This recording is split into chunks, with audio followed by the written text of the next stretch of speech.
Welcome to டிஜேஒயர் lifestyle. இன்றைக்கி எல்லாருமே கிளம்பி ஹெச்எம்ஆர் ஹோட்டலுக்கு டின்னர் சாப்பிட்லான்னு வந்திருக்கோம். ஏன்னு பார்த்திங்கன்னா, என்னோடய ரிசல்ட் அட்மிஷன்ஸ் போடுற வரைக்கும் அம்மா நான்வெஜ் சாப்பிடக்கூடாதுன்னு நினச்சிட்டு இருந்தாங்க.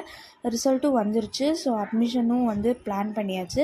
அதனால் அம்மா இன்றைக்கி நான்வெஜ் சாப்பிட்லாம் அப்படின்னு சொல்லி டிசைட் பண்ணிட்டாங்க. அதனால் அவங்களுக்கு ஒரு ட்ரீட் கொடுக்குற மாதிரி ஹெச்எம்ஆர் ஹோட்டலுக்கு கூட்டிகிட்டு வந்திருக்கோம். எல்லாருமே வந்தோடனே ஆர்டர் பண்ணிவிட்டு எப்படா நம்ம ஆர்டர் பண்ண ஃபுட்டு வரும்னு வெயிட் பண்ணிட்டு தான் இருந்தோம். அதே மாதிரி வந்துருச்சு. எப்பவும் போல் நான்வெஜ்னால் நமக்கெல்லாம் ஃபஸ்ட்டு தோன்றுறது என்ன? பிரியாணி தானே. அதனால் எல்லாருமே பிரியாணி சொல்லி சாப்பிட ஆரம்பிச்சிட்டோம்.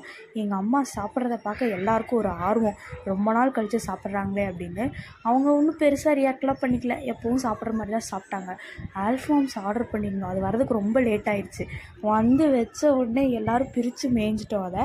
இதுவும் இல்லாமல் நிறைய சைடிஷ் எல்லாம் கூட ஆர்டர் பண்ணியிருந்தோம். பட் என்னென்னா, நாங்கள்லாம் செம்ம பசியில் இருந்தனால வந்த உடனே பிளேட்டை கொண்டு டேபிள் மேலே வச்ச உடனே எல்லோரும் சாப்பிட ஆரம்பிச்சிட்டோம். அது உங்களுக்கு வீடியோ பார்த்தாலே தெரியும்னு நினைக்கிறேன். பிளேட் ஃபுல்லாக இருக்கிற வீடியோஸ் எங்களால் காமிக்க முடியல. பட் நாங்கள் சாப்பிட்டு முடித்த வீடியோஸ் எங்ககிட்ட இருக்குது. அதை தான் உங்களுக்கு நாங்கள் காமிக்கிறோம்.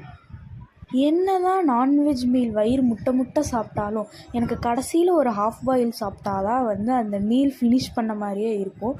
அதனால் நான் எப்போவும் போல் ஒரு ஹாஃப் பாயில் சொல்லி அதை அப்படியே எடுத்து வாயில் போட்டு ருசித்து மன திருப்தியாக நிம்மதியோடு சாப்பிட்டுட்டு இருந்தேன். அப்போ தான் ஒன்று தோணுச்சு, வேறு ஏதோ ஒன்று மிஸ் ஆகுதே அப்படின்னு. அப்போ கரெக்டாக சுதர்ஷன் அண்ணா ஒரு சோடா ஆர்டர் பண்ணியிருந்தார்.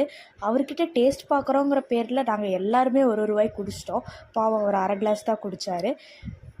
நாங்கள் 4 பேரும் குடித்தா கோலி சோடா தான் குடிப்போம் அப்படின்னு சொல்லி ரகலை பண்ணி அதை வாங்கினோம். அதுக்கு மட்டும் ரகலை இல்லைங்க, அந்த கோலி சோடாவை அந்த கோலியை அமுக்கி ஓப்பன் பண்ணுறதுக்கும் ரகலை. அவங்கவுங்களோடது அவங்கவுங்க தான் ஓப்பன் பண்ணுவோம், வேறு யாரும் மாற்றி ஓப்பன் பண்ணக்கூடாது அப்படின்னு சொல்லி ஒரு பெரிய போராட்டமே நடந்துதாங்க. அப்புறம் எங்கள் அம்மா ஃபஸ்ட்டு ஓப்பன் பண்ண போகிறாங்க.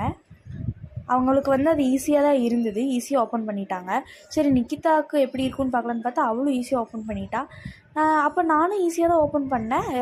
எங்கள் 3 பேருக்கும் எதுவும் பெருசாக கஷ்டமாக இல்லை.